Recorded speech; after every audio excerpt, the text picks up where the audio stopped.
I lived, about 100 miles from Wichita, Kansas. My original occupation was I bought a grocery store. Then I moved from a grocery store into a filling station. And then I went from that to Wichita. And I went to Wichita because that was when World War started, and they had to have a lot of people in Wichita to work on airplanes. I worked for Beach for several years, the Twin Beach. They had an elaborate motor mount that was made out of all steel, and that was all welded. And that's what I did. I left there and went downtown, and I was in school for 2 or 3 years, I guess, teaching arc welding. After school, with my brother-in-law, we came to Richmond and started a radio shop. And I'd never worked in radio before that, and all the radio I learned from him. Aircraft radio service, we called it. And actually, we was about the only radio shop in this part of the country when it first started. A lot of the factories were building airplanes, and they weren't putting radios in them because radios are pretty scarce. And we'd get a hold of a lot of these airplanes with no radios, and we'd install radios in them. People with private airplanes all over the country, because there wasn't very many radio shops, hardly any. We pretty much started the business, I guess.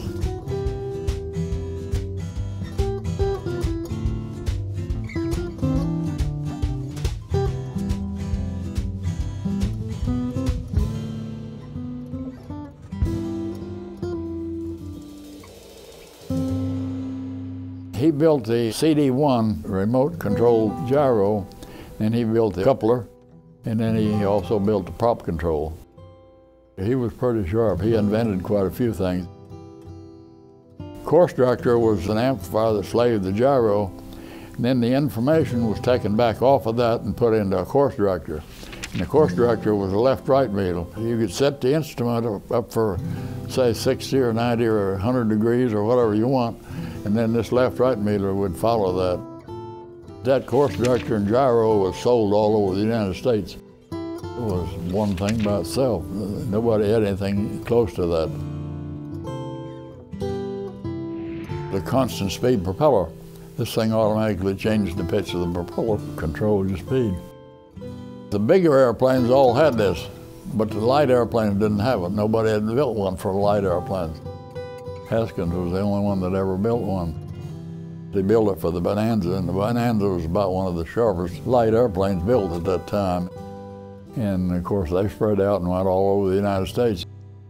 Beach, they immediately grabbed the thing up and started installing it on their airplanes.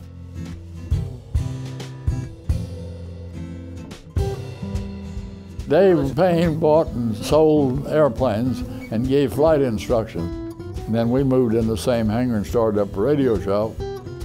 And then we went in with Dave Payne and we just formed one company that done everything, Aero Industries. Had the flight control and rented airplanes and worked on radios. It was all just one company. Then Dave retired and we bought him out. So then we owned the whole thing. We got pretty big. We were really sincere in working at it, and that's the reason for it, I guess.